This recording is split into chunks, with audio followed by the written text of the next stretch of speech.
أعوذ بالله من الشيطان الرجيم بسم الله الرحمن الرحيم الحمد لله رب العالمين والصلاة والسلام على رسولنا محمد وعلى آله وصحبه أجمعين اللهم انفعني بما علمتني وعلمني بما ينفعني وزدني علما وتوقا وإخلاصا يا رب العالمين السلام عليكم ورحمة الله وبركاته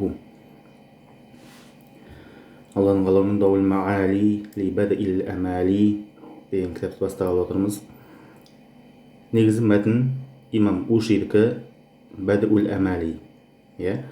Бәдіул Әмәлиге имам-Мулла Али Қари келіп шарх жазған, ол Дауул Маали деп атаған. Осы кітапты Алла нәсіп етсе оқып шығатын боламыз. Айта кетейік, бұл кітаптарда жалпы осындай негізгі турос кітаптарды оқып шықсақ па деген ниетім бар. Дауул Маали, Бәдіул Әмәли, Тахауи, Уасия, Фихул Акбар деген сияқты. Яғни біздің осы әхлі сүннеттің ерте заманнан бері келе жатқан имам Абу Ханифа, имам Тахауи сияқты сол алғашқы буындардан бері қарай келе жатқан бізге негізгі мәтіндерді оқып шығу, соның ішінде шархымен бірге оқып шығу және әсіресе осы имам Уши мысалы өзіміздің Ош қаласында, яғни Қырғызстандағы Ош қаласы бар ғой, сол Уши деп соған телініп жазылғанда Уш қой, яғни Ош деген. Сондай мәтіндерді, сондай кітап шархтарды немесе өзіміздің орта азиялық ғалымдар жазған, соларды оқып шықсақ па деген ниетім бар. Оның бір себебі жаңағы тәңіршілер айтады ғой, сендер арабтардың бір нәрсесін оқыватсыңдар анау деген сияқты. Соларға бір жағынан жауап болатындай. Біз өзіміздің жерімізден шыққан ғалымдардың кітабын оқып жатырмыз деген сияқты. Екіншісі жаңағы осы исламның негізгі асыл болған кітаптарын оқып шығу, осы ақидадағы әхлі сүннеттің имам Абу Ханифаның кітаптары, имам Тахауидің кітаптары деген сияқты. Себебі бұл кітаптарда бір жағынан жазылған нәрселер ертең кәлем кітаптарында көп келеді. Осы негізгі кітаптарға көптеп сүйенеді ол кітаптар. Және де бұл жерде тек қана осы кітаптың ішіндегі бар мәселелерді ғана сол жердегі жағдайға байланысты ғана түсіндіріп кететін боламыз. Ал тереңірек оқитын болсақ, ол кәлем кітаптарында беріледі иншалла. Кәлемнен Усулул Ақидатил Исламия Шейх Хамза Бакридің кітабы. Сол кітапты соңғы рет өткен болатынбыз. Ол кітаптың аудио дәрістері, видео дәрістері деген сақталып тұр. Енді бұл кітаптың қай баспасын аламыз дейтін болсақ, осы баспа жақсы. Жалпы кімдікі ол? Шейх Абдулла Хамид Ат-Туркманидің несімен, таалиқымен, түсіндірмесімен. Сондықтан осы баспаны алу өте жақсы болып саналады. Тағы екінші қосымша баспа ұсынамын. Ол Хашияту Тухфатил Аали аля Дауил Маали. Яғни осы Дауил Маалиге жазылған Хашия Тухфатул Аали деген. Осы екі кітап бір-бірін жақсы толықтырады деген ойдамын. Бірінде бар, екіншісінде жоқ, екіншісінде бар, бірінде жоқ, екіншісінде бар деген сияқты мәселе. Енді ең бірінші бізде білесіздер, кітаптың өзінің мұқаддимасы келеді, жазушылардың жағдай, баспаның деген сияқты. Одан кейін екі баспасы шыққан, екі баспасының мұқаддимасы келді. Екінші мұқаддима ол негізгі имам Ушиге арналады әдетте, яғни мәтінді жазған адамға арналады. Одан кейін бізде шархты жазған адамға тоже өмірбаянын түсіндіреді. Имам-Мулла Али Қаридің, яғни кітаптары барлығы мұнда берілген.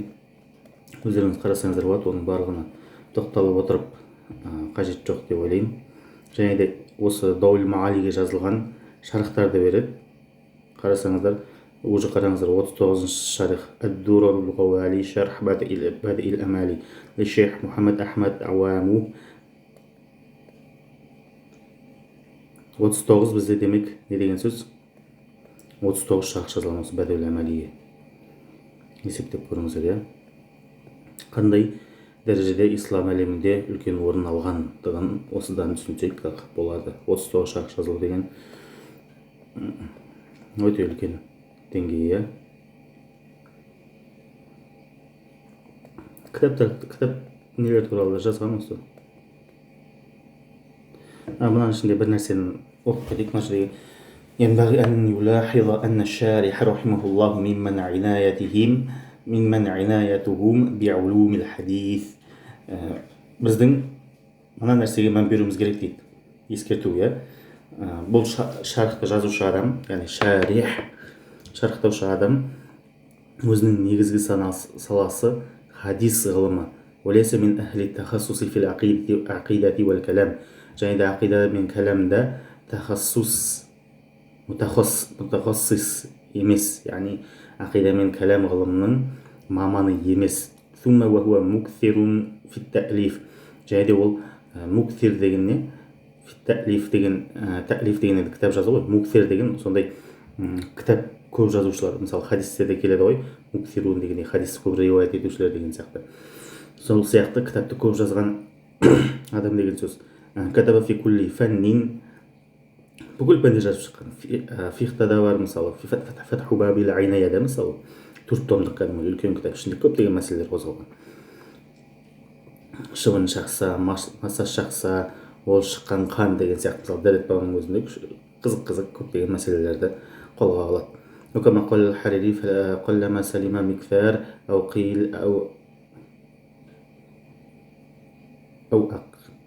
قيل له عيثار فوقع منه بعض المسامحات.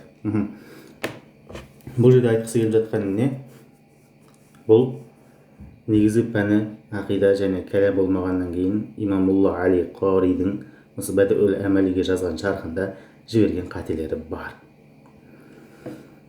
Не үшін бұны қолға алып жатыр? Себебі кітаптың ішінде көреміз, имамулла Али Қаридің кішкене толық дұрыс айта алмаған, дұрыс түсіндіре алмаған, немесе дұрыс бағытта болмаған кітап көзқарастары бар. Әсіресе имамулла Али Қаридің қателіктері көбіне неде болады? Рубубият, улухият деген, әл-әсма уа сифат деген тақырыптарда болады. Олардың барлығын жеке тоқталатын боламыз иншалла, уақыты келген кезінде.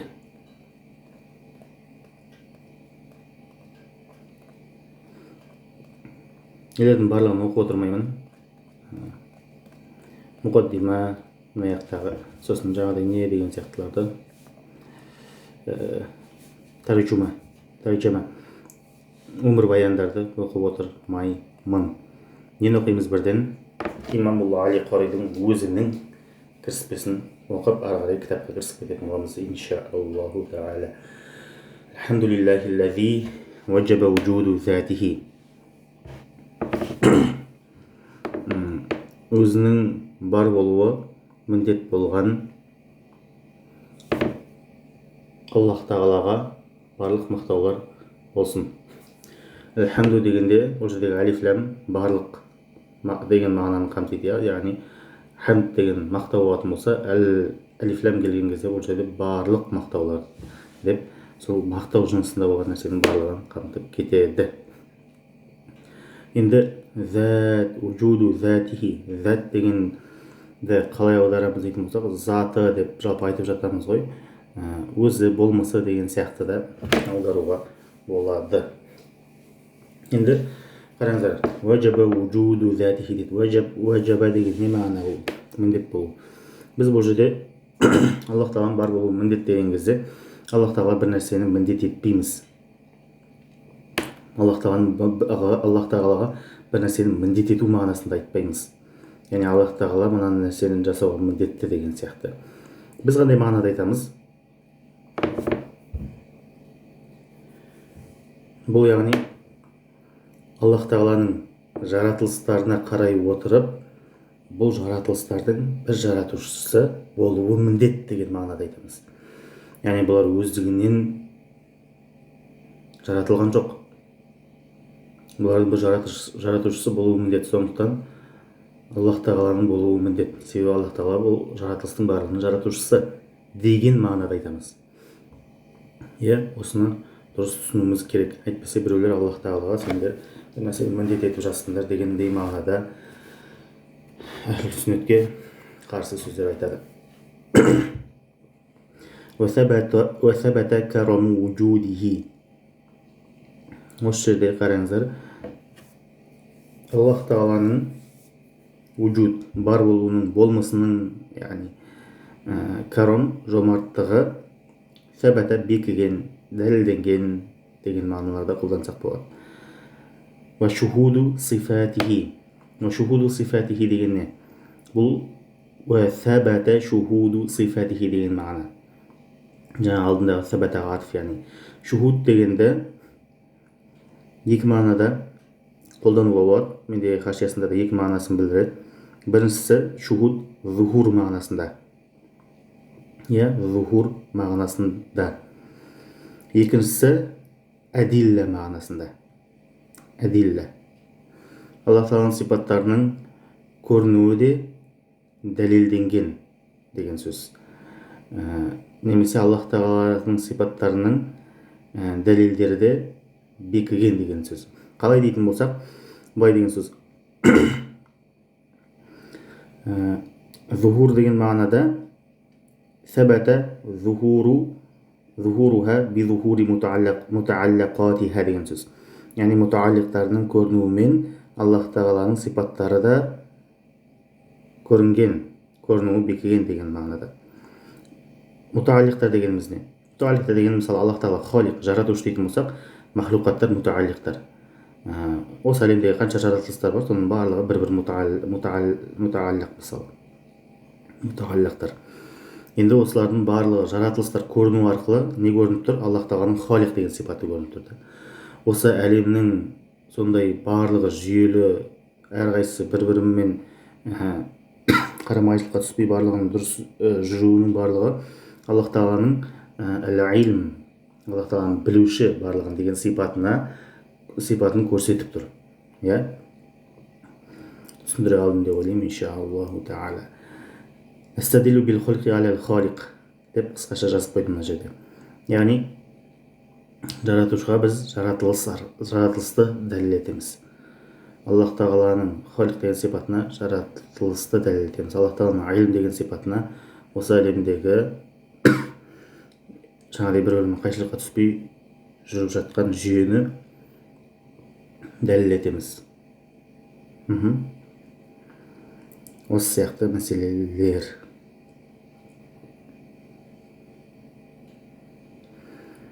وظهر أفعاله الحميدة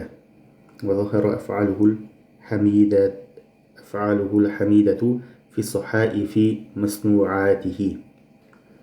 Жайда Аллах тағаланың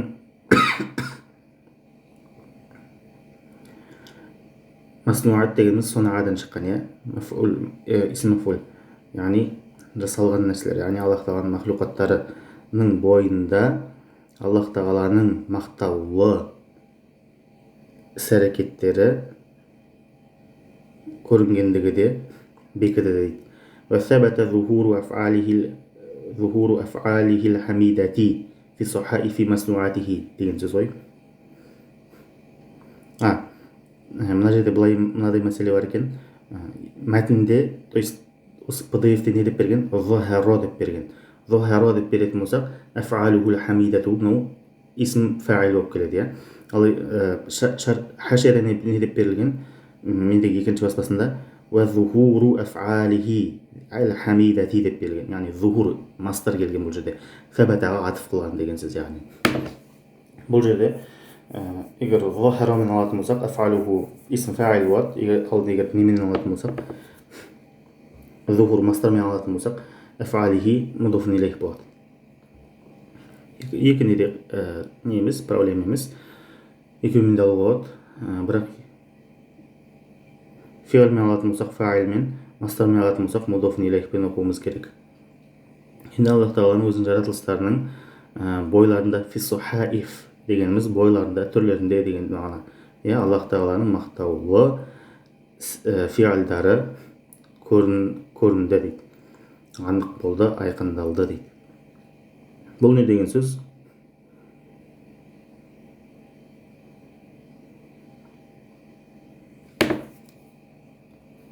тоже жаңағы өткен сөйлемдегі сияқты аллах тағаланың іс әрекеттерінің мықтау екендігі көрініп жатыр не нәрседе, жаратылыстарда, яғни жаратылыстың түрлерінде. Ана жануарға қарайсың, аллах тағала мынадай кереметтер берген. аллах тағаланың жаратудағы іс әрекеттерін, сол нәрсені жануар туралы адамның тағдыры, мысалы бүкіл нәрселер туралы білуі деген сияқты, соның барлығы не болып жатыр? Әрбір жануарға, әрбір жаратылысқа қараған кезде аллах тағаланың құдіретіне адам тамсанады. Мынау қандай керемет жасалған деп. Осы нәрсені айтып жатыр. Уассалату уассаламу аля зубдати махлуқатихи. Және салауаттар мен сәлемдер кімге болсын? Жаратылыстардың таңдаусына. Зубда бимағна Мустафа, мұхтар немесе. Жаратылыстардың таңдаусына салауаттар мен сәлемдер болсын. Салауат білеміз, миналлахи рахма деп айтылады.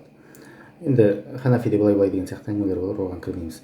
Уәумдати маужудатихи, және де жаратылыстардың тірегіне, уәля әлихи ва асхабихи ва атбаихи фи харакатихи ва сакнатихи, және де сахабаларына, табиғиндеріне, әхілде жаңағыдай нелер бар, иә.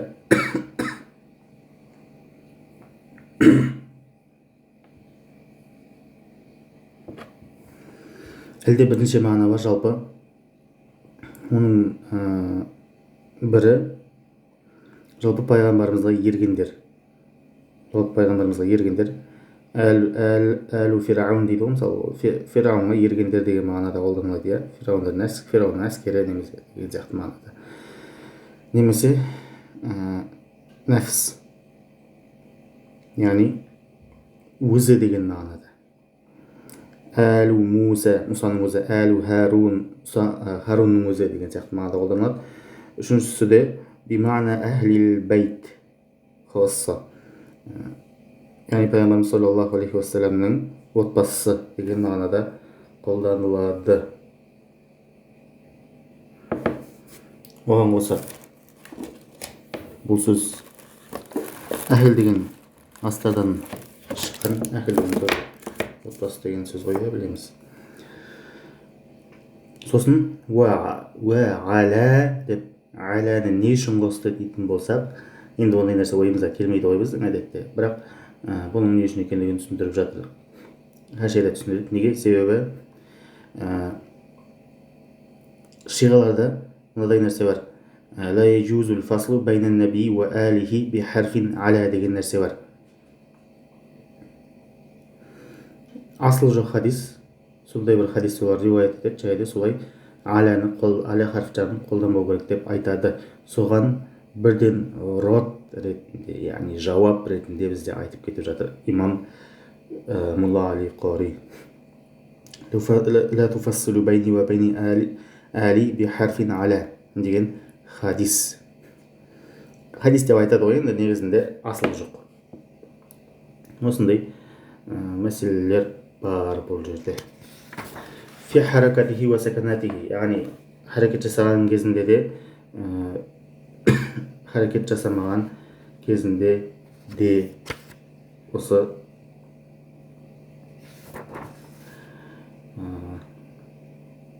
салауаттар мен сәлемдер болсын деп жатыр оларға. Бұл жерде жалпы бұл бисмилля, альхамдулилля барлығына тоқталатын болса, негізі әрқайсысына көптеген хадистер нелер бар, көптеген кітаптардың барлығын оқу жүргізіп, оның барлығын қайта айтып жатқан жоқпын. Ең біріншісі, мысалы қысқаша айта кететін болсақ, бисмилля бе альхамдулилля туралы хадистер келеді. Кімде-кім жаңағыдай бисмиллясыз бастайтын болса, фахуа абатар деген сияқты, яғни ол іс берекесіз болады, берекесі аз болады деген сияқты. Кімде-кім бисмиллямен бастайтын болса, ол іс берекелі болады деген сияқты, иә.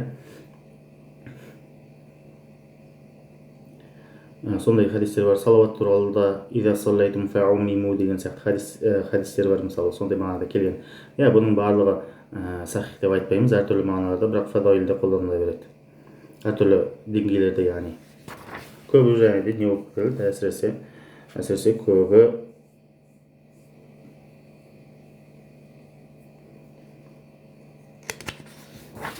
әлсіз болып келеді жалпы. أما بعد فيقول الملتجئ إلى حرم ربه الباري علي بن سلطان محمد القاري. أما بعد يعني كليس بعد البسملة والحمد لله دegen söz ғой. Бисмилlah альхамдулилля салауат барлығын айтып болғаннан кейін енді мынаған келеміз деген мағынада да. فيقول الملتجئ إلى حرم ربه الباري, жаратушы Раббысының харамына сыйынған айтады дейді. Сыйынушы айтады дейді. Харам дегеніміз бұл жерде Меккедегі харам несі? Харам бөлгесі. Қазақша қалай еді? Харам жері яғни. Еш нәрсе өлтіруге болмайды деген Меккенің харам үкімдері жүретін жерлер бар, солар. علي بن سلطان محمد القاري لما شرعت في شرح الفقه الأكبر للإمام الأعظم والهمام الأقدم. إمام أبو خليفة فقه الأكبرنا شرح бастаған кезінде الإمام الأعظم, يعني الأعظم бұл жерде ұлы деген мағынада, я, имам азам деп айтады ғой. Ұлы деген мағынада. Ал хумамға келетін болсақ, хумам да мынадай мағынада келеді. Қайратты, біресе ойға алатын болса, соны қайрат жігермен орындамай қоймайтын, қайтпайтын деген сияқты мағыналарда сондай мағынада келеді, яғни қайратты деген мағынада қысқаша. Әл-Ақдам дегеніміз не? Өзіне барлығы алда келген деген сөз ғой енді, яғни оның артынан барлығы еретін сондай мағынада. كان في نيتي وطويتي من نية نجاهد қалауымда болды дейді. أن يكون مختصر болу шарықтың فقه الأكبر жазған шарқын айтып отыр. بحيث يرتفع به المبتدئ وينتفع به المنتهي. Мубтадилер онымен жоғары деңгейге көтерілетін, және де мунтахилер, яғни жоғары деңгейдегілер одан пайда алатындай. Мубтади дегеніміз бастауыш, мунтахи дегеніміз жоғары деңгейде. Сосын сөйтіп сөзге сөз қосылып кетті дейді. Сөзге сөз қосылып, хатта хуража ан интизамил марам, мақсат еткен жүйеден шығып кетті дейді. Соңында, нәтижесінде, хатта бұл жерде соңында, ақыр соңында, нәтижесінде деген сияқты мағыналарды берсек болады. Соңында ойлаған жүйеден шығып кетті дейді. Яғни мұхтасар болудан шығып кетті. Не болып кетті деген сөз? Мутаввал болып кетті деген сөз. Мутаввал дегеніміз яғни үлкен шархқа айналып кетті. فسنح ببالي وخيالي أن أضع شرحا موجزا على قصيدة بدء الأمالي. Сөйтіп менің ойыма, қиялыма бір шарх жазу келді дейді. Қандай? Мужаз, қысқаша бір шарх. Осы Бадуул Амали қасидасына. Қасида дегеніміз осы өлең жолдарымен жазылған өлең не болып, шиар болып саналады, яғни. Лиякуна муфидан лил адани вал аали. Адани дегеніміз төмен деңгей, аали дегеніміз жоғары деңгей. Жоғары деңгейдегі және де төмен деңгейдегі шәкірттерге пайдалы болуы үшін. Уаясиру мужибан ли тараққи хали, және де менің халімнің, яғни ақыреттегі халімнің көтерілуін міндет қылатын болуы үшін дейді. Лиясиру, яғни. Уасабабан ли хусни маал, және де менің соңымның, ақырымның марджи, яғни менің қайтатын жерімнің жақсы болуына себеп болуы үшін. Лиясиру сабабан деген сөз. Уасаммайтуху дау ал-маали бад'и al-амали фаақул. Сөйтіп мен оны дау al-маали, бад'и al-амали үшін жазылған дау al-маали деп атадым дейді. Фаақул, сөйтіп мен бұлай айтам дейді. Қала назиму وهو شيخ العلامة أبو الحسن سراج الدين علي بن عثمان الأوشي سقى الله ثراه وطيب مرجعه ومثواه. Мынау сақы Аллаху сараху ва тайяба деп басылатындар барлығы топырағы торқа жәннат болсын деген сөз ғой, қазақ тілінде айтылатын. Ал тікелей мағыналарына келетін болса, Аллах тағала оның топырағын суарсын, және де оның жатқан жерін жақсы етсін, және де мәсуаху. Мәсуа дегенімізде тоже сондай мағынада.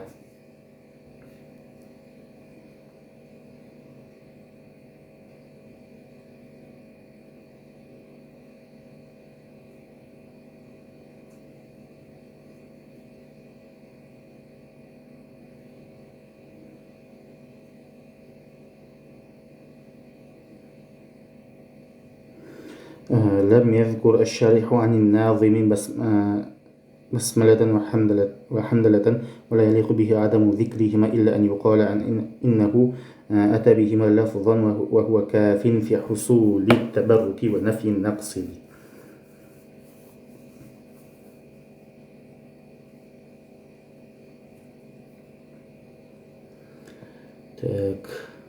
Endi kelesi sabaqdan boshlab Alloh nasib etsa matnning o'zini boshlайтын bo'lamiz. Ya'ni she'r turida, o'lik turida yozilgan matn yaqulul abdu fi bada'il amali li tawhid min nazmin kal-ali deb boshlайтын bo'lamiz inshaalloh. Alloh taolo boshlagan isimizni so'nguna deyin xayrli turda yetkazishimizni nasib etsin. İnşallah bir-birimiz uchun duoda bo'laylik. Alloh taolo foydali xayrlarni nasib etsin. Alhamdulillahi robbil alamin.